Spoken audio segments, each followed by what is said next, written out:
the system in Russia, the Soviet Union, which was a collection of states, an empire, and the system that Mao established in China, and the system that still exists in Korea as a remnant of the Cold War,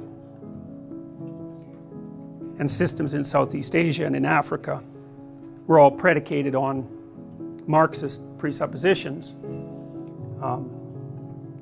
presuppositions that were utopian in nature.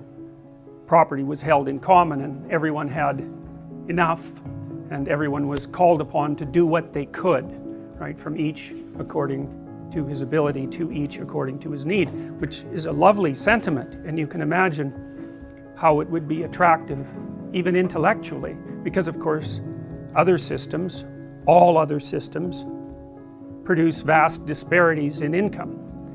It's like a natural law. It's actually governed by, you can model it with a distribution called the Pareto distribution, and the Pareto distribution looks like this. It doesn't look like a normal distribution. A lot of you guys have been told about normal distributions and how many things follow a normal distribution, most things, but that's really a limited case. You can understand a Pareto distribution if you've all played Monopoly, I presume. At the beginning, everyone has the same amount of money. Will include property, the same amount of wealth.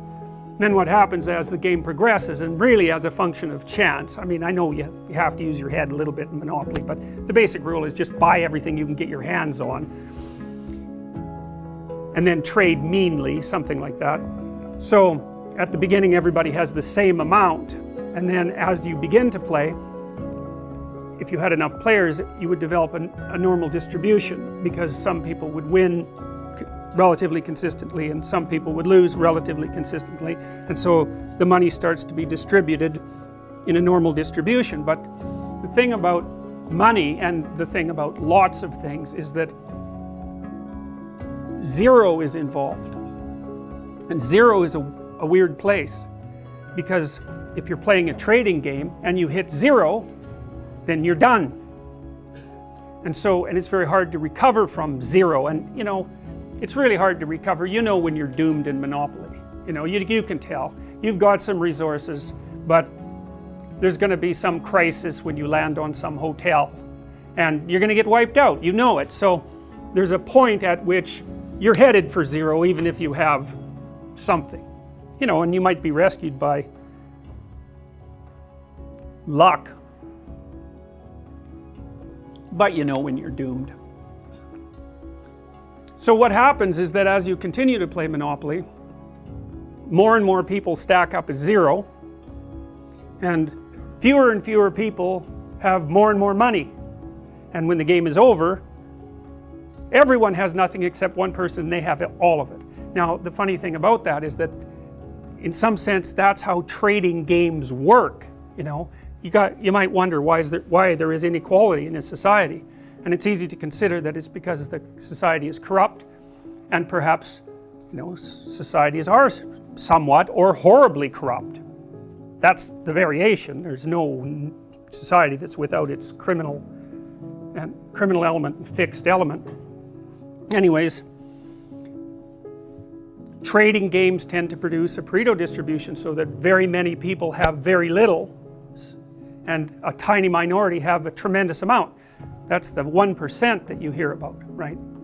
And you know, the thing about that 1% is that that's happened in every society that's ever been studied. It doesn't really matter what the governmental system is, and it certainly happened under the Soviets, that's for sure. And there was a lot of people who had enough zero, so they just died.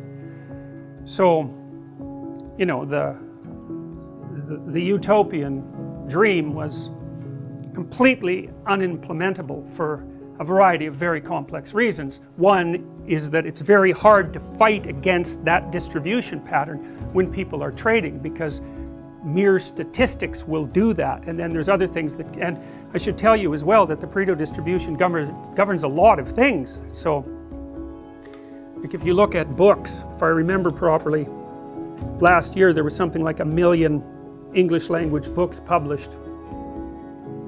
and I think 500 of them sold more than 100,000 copies, which is none, right? That's none. And of that 500, you can be sure that one of them was by Stephen King, and he took half the money, because there's like 5 authors in the English language who are on every airport paperback stand, occupying the top rung, and that's massive real estate, right? Because it's replicated everywhere. And because they're so prominent, and because they're known names, when people are in a hurry and they just want something to read, they just grab that, and then more money goes to those people. And so, you know, success breeds success, and failure breeds failure, and it's not necessarily linear.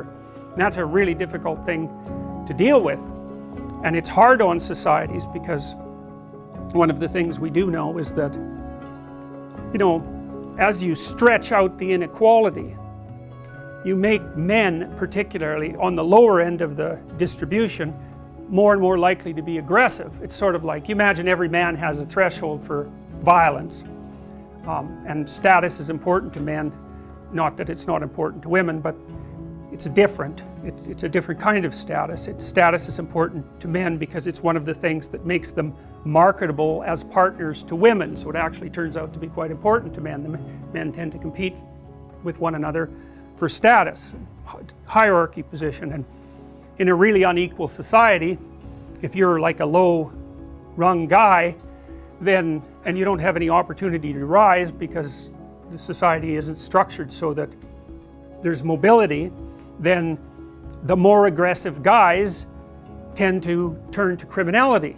And you know, and so you could say there's a threshold for criminality, and the more inequality pressure you put on a particular area, geographic or political area, the more inequality pressure you put on it, the more men slip past that threshold and into criminality. And you know, there's been pretty good studies done of drug gang in Chicago. That was the best one. A sociologist actually went and hung out with a drug gang he got into it. I guess the drug gang leader was, you know, I wouldn't say necessarily narcissistic, but that might be a reasonable way of thinking about it. And he was kind of happy with the idea of maybe being the subject of a book. And so this guy was able to associate with them, got to know them quite well. And then the housing project in which the gang was housed was slated for demolition, and the gang broke up. And he got the books, because they kept books. And what he found was the average street drug dealer, first of all, was employed in another job as well, and was making far less than minimum wage. Now, but the guys, you know, further up the chain, of course, followed the Pareto distribution, and so there was a tiny minority of them who were raking in a tremendous amount of loot, and the guys at the bottom were just waiting around for the possibility that they could rise up the hierarchy. And you know, it's a pretty violent game, so the chances that someone's going to be taken out is pretty high, and then a little slot opens up for some opportunistic second rater, and perhaps he can move up the hierarchy.